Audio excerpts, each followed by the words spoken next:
everyone, this is Kendrick Dix. On the all new pro wrestling show this week, man, we talk about everything. We have breaking news. WWE confirms that Dean Ambrose and them couldn't mutually agree. So Dean Ambrose will be leaving WWE in April. Plus, Chris Jericho takes pot shots at current WWE superstars, you won't believe who. And many more to talk about. The Raw report, the SmackDown report, and the Royal Rumble. Man, what about a pro wrestling show starts right now.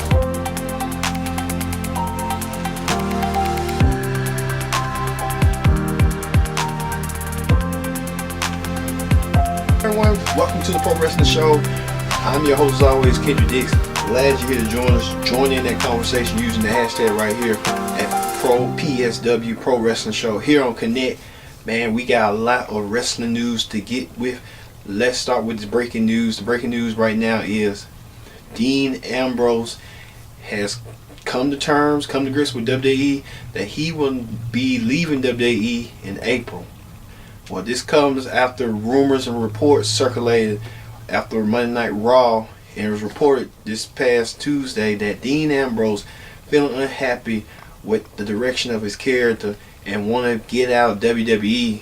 And now WWE come with the statement saying that Dean Ambrose and the company couldn't reach an agreement, couldn't come to terms to keep Dean's services in the company. So Dean Ambrose will be leaving WWE in April. This comes out the heels after Dean Ambrose had an amazing match with Seth Rollins. Him with Nia Jax getting punked. Some people perceive punked out by Nia Jax. We'll get to that story. And him being unceremoniously eliminated at the Royal Rumble.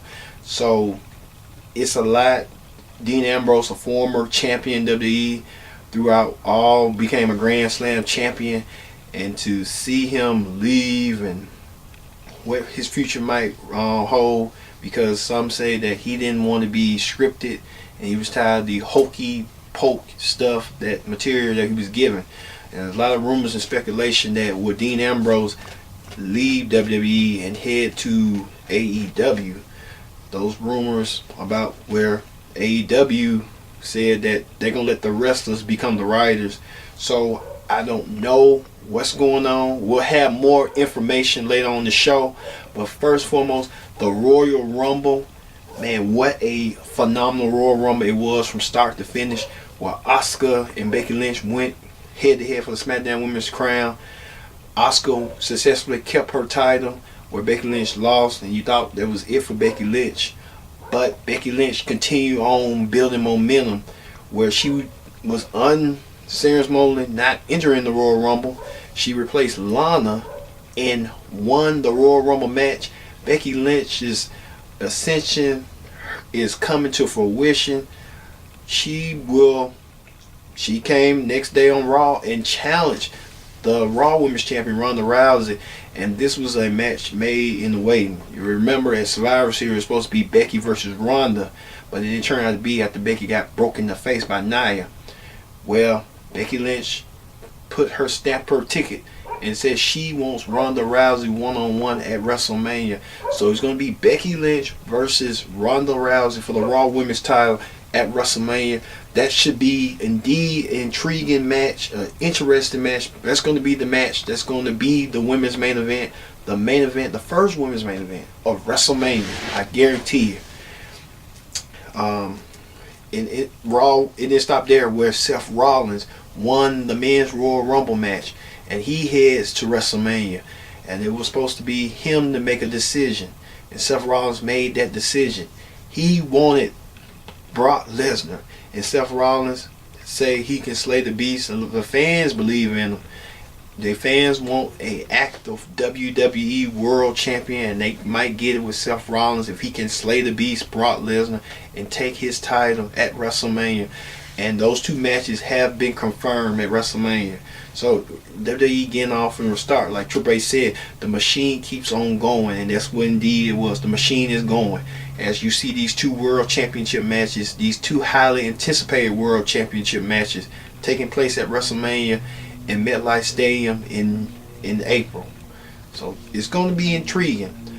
Also, the return of Double J Jeff Jarrett. He came back at the Royal Rumble and made a surprise appearance as the number 2 entrant against Elias after interrupting Elias. Well, Elias didn't like that and interrupted the Tennessean. Next day, Jeff Jarrett showed up again, interrupting Elias again. Elias turning heel once again and finna start a feud with Jeff Jarrett. So Jeff Jarrett coming back to the WWE as an agent and producer, which Jeff Jarrett, when you think about it, Jeff Jarrett is a creative mind. He started Impact Wrestling from the ground up. He did what he could. He came back for a minute, had his cup of coffee. Now he's back in the WWE to provide that wrestling knowledge that he knows he's good at and he can produce. So I big ups to Jeff Jarrett and big ups to Road Dogg making that cameo appearance to relive back circa 1995. Who can remember that?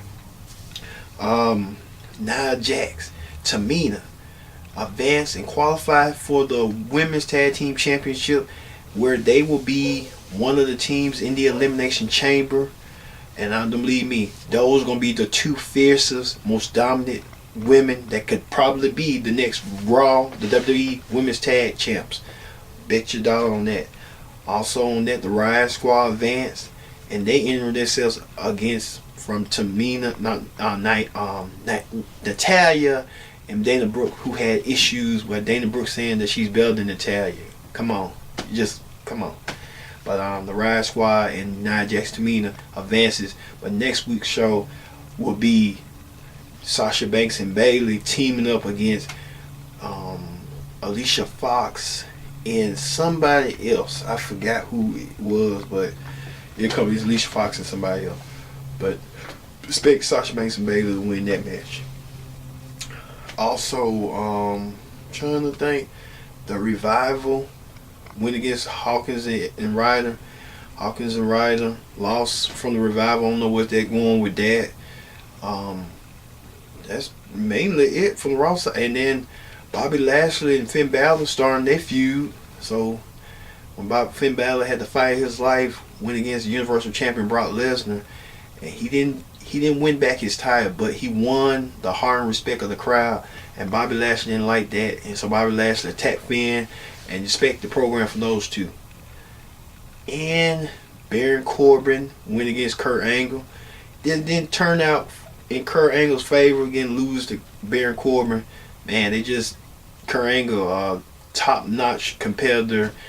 You know, he was in his prime and he's on his last good run. But, you know, Kurt Angle, Jeff Jarrett, you know, I look at them back from the Impact days and stuff, and they was on their good run and stuff. But, you know, hey, you know, you need that. You need that one more recognition to get, you know, finally bow out in WWE. But you know, they are legends. I'd say that. I respect them and stuff. What's his name? Dolph Ziggler made a surprise appearance at the Royal Rumble. So it's a lot. Even Drew McIntyre and Braun Strowman. They don't know what they're doing with Braun. You know, we'll see as they go. But that ends the Raw Ring Report from this past Monday. Let's go over to the SmackDown Report. The SmackDown Report, man, SmackDown kicked off with Becky Lynch. Becky Lynch addressed the crowd saying that she was indeed the man. Becky Lynch told the world that she will challenge Ronda at WrestleMania for the Raw Women's title. But Charlotte came out to congratulate Becky, but then things escalated where Becky and Charlotte, it had a confrontation and a brawl. And I don't think this is not over with between neither woman in my book. I know Charlotte's going to try to find a way to get into the title picture and try to get her hands on Becky and Ronda. I don't know what they're going to do. What Charlotte's going to be doing to get herself in that mode. Also, Shane McMahon and The Miz celebrated their tag team win over The Bar. And they decided that they wanted some new former challengers. So The Bar will get an opportunity. The Bar will have to go against them, Heavy Machinery, the Usos, and the New Day. And at the end, the Usos defeated the New Day and Heavy Machinery and the Bar to earn themselves a number one contendership match at Elimination Chamber between the new tag team champions Shane and Miz, where there was kind of a touching moment for Miz and his father to share the same ring. That, you know, Miz said his father didn't support him enough, love him enough, and now it comes full circle. So what's going on with that storyline? Also, Rey Mysterio got set up by Selena Vega, who looked lovely as usual. She came out there and she set up Rey, and Andrade came out there to mock Rey and Eddie Guerrero's Latino heritage, doing the famous move that Eddie Guerrero did, the Three Amigos. Didn't look so good, but I get Andrade trying to generate heat, and it's working, and Andrade trying to build upon Rey Mysterio. So hey, it is what it is, but we'll see how far would that go with that. But building a star with Andrade. Also, Mandy Rose going back flashbacks to her memory where she said Naomi had bullied her, and that's the sole reason of why this came to fruition, which I almost forgot myself. But then when you look at it tough enough, Naomi was kind of like a coach or something like that, and Mandy Rose used that as a catalyst to what she's doing to get back at Naomi. So we'll see how that transcribes. And then Mandy Rose also announced that her and Sonya Deville, without even getting in the match, already enter in the women's elimination chamber match representing SmackDown. Okay, SmackDown is just time constraints, so I get that. Also, the United States Championship changes hands and has 2 matches. Man, R-Truth shocked the world, shocked everybody. R-Truth came out there rapping, and you know, he was talking about him not getting an opportunity at the Royal Rumble, losing his 3rd spot to Nia Jax, who viciously attacked him for out of nowhere and entered herself in the Royal Rumble. But you know, hey, that's to each own. Well, Nia did that, and R-Truth got rewarded a United States Championship match opportunity from Shinsuke Nakamura, who was the new United States Champion, after defeating Rusev. And at the end, R-Truth out of nowhere hit an inside cradle, pinned Shinsuke Nakamura to become the new United States Champion. I thought it was a 2 count. The referee counted. Just didn't see the breakup. Referee stands.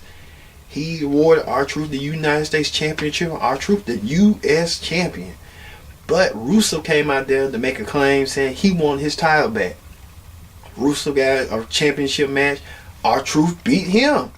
R-Truth is a lucky man. I think they're going to go with the luck. He's going to be the luckiest champion ever. So R-Truth, big ups. You know, I guess they're doing it because it's finna be Black History Month, I guess.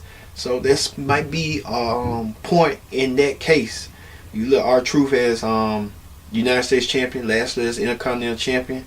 Man, the Usos might be Tag Team Champions. It's gonna be looking good for Black History Month. So hey.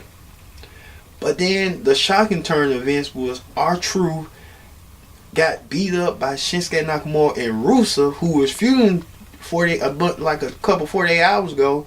Now they team against R-Truth and beating him down. So it's like they formed some alliance. And then now next week on SmackDown, it's going to be the Good Brothers against Nakamura and Rusev. Man, oh man. And finally, well, Daniel Bryan, you can say what you want to say. He must be the new Captain Planet of superstar WWE. He's all about the environment. We get that, but R-Truth took things, not R-Truth, but Daniel Bryan took things to another level. Daniel Bryan threw the WWE Championship in the trash. And I thought, like, that's disrespectful. That's like you throwing tradition and history, and WWE shouldn't have went with that. And he replaced the championship with his own new ego-friendly WWE title. And it's made with some new Lannon or something like that, that he called Wood or something like that. That is the most vile, disgusting thing from Daniel Bryan. And man, Daniel Bryan has gone in the deep end. I mean the deep end, alright. And now everybody wanted to lay claim to getting a shot at Daniel Bryan's title because someone needs to defeat him because he's going crazy. Daniel Bryan had former champion AJ Styles come out there, Randy Orton come out there, Jeff Hardy, former champion, Samoa Joe coming out there, Mustafa Ali coming out there and make claim. Everyone has a claim to something because Daniel Bryan lost to Mustafa Ali. He has a claim. AJ Styles, champion, Jeff Hardy, Samoa Joe, all of them. Well, at the end, Triple H revealed that at Elimination Chamber that Daniel Bryan will defend his title in a Elimination Chamber match against all 5 of those men I just announced. Now, I hope and I pray to God one of these 5, Mustafa Ali, he's not ready. I'm not knocking him. He's a good wrestler. But, I'd rather see him being Cruiserweight champion to work himself up. But to each his own. But he'll get there eventually. They just push him like a tool player. But anybody except Daniel Bryan be world champion. I'm just being honest, because Daniel Bryan, I'd rather have Randy Orton or AJ Styles or Jeff Hardy or Samoa Joe. I like Samoa Joe. He should be the champion, but I think they're going to go with Randy Orton. Randy Orton should be the champion, or AJ Styles. One of those 2 men should be it, because Daniel Bryan, my God, no. This okay. But anyway, that's the SmackDown Ring Report. When we return, we're going to have more latest information about Dean Ambrose leaving WWE and more. Stay tuned.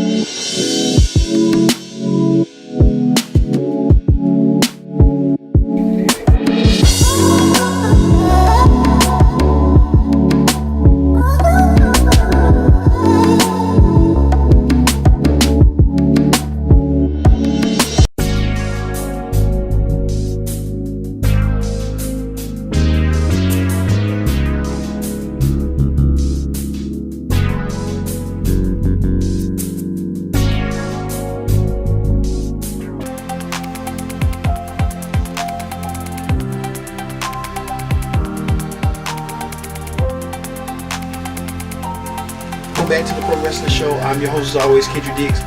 Join in that conversation using that hashtag right here at PSW. Stands for Pro Wrestling Show here on Connect. Man, let's get to hot topics. We're continuing coverage of Dean Ambrose leaving WWE. After we talked about Dean Ambrose leaving WWE, like, my thoughts is, here's my thought. Dean Ambrose a good wrestler. Maybe he got shorted because you see, like, they pushing Seth and Roman a little bit, and now you're kind of like sandwiched in the middle, like you're kind of like a third wheel. And man, you wish him the best. That's all I can say with Dean Ambrose. But they got the one about Renee Young. Will she stand by her man, or just leave, or just stay? And she's in good company, good standing with the company, so I expect her to stay with WWE. They never mentioned that, so I don't want to say or cause a rift, but you never know with that. So let's hope and see what's going with that. In any other news, Chris Jericho takes pot shots at Brock Lesnar. Jericho wrote with this Twitter announcement that with Brock Lesnar, okay, Chris Jericho, let it go. Just let Brock Lesnar do what he do. We know Brock has privileges. You got privileges. So let it go. Move on. Stuff like that. Anyway, stuff like that. Also, Impact Wrestling announced that they're going to have their special called Uncaged, where Cage will be set to challenge Johnny Impact for the Impact World title. Let's hope this time Cage will do it so he can do it for himself and become the new champion. So, I'll say that. Plus, I think that's it. Yeah. Jeff Jarrett signed back with the company, everything. And also, with that, speaking of that announcement, with Jeff Jarrett signing, lot of former Impact luminaries, officials like Abyss and Sanjay Dutt and Shane Helms all have signed with WWE to become producers. So big up to them signing with WWE, as Tommy Dreamer and Conan will fill the spots left void for that Abyss and Sanjay Dutt had left. So it's, good. Impact didn't want to hold them back and keep them away from living their dream and make more money. And that's what it's all about. And then WWE want their, creative juices and see what they know and see what they can do to help to contribute to the company and stuff like that. But I think that's it. Yeah, that's it. Yeah. Alright, y'all. Thank y'all for watching the Pro Wrestling Show this week. I've been Kendrick J saying so long, and we'll see you next time here on Pro Wrestling Show.